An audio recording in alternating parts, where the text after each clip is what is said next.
ગીરનું જંગલ અને ગીરમાં ભ્રમણ કરતા એશિયાટિક સિંહો વિશ્વભરમાં ખ્યાતિ પામેલા છે. ગીર જંગલ વિસ્તાર એશિયાટિક સિંહો માટે ઉત્તમ નિવાસસ્થાન ગણાય છે.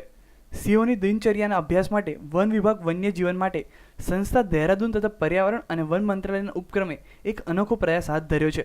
ગીરના જંગલ અને આસપાસના વિસ્તારોમાં ભ્રમણ કરતી 4 જેટલી સિંહણને રેડિયો કોલર લગાવવામાં આવ્યા છે.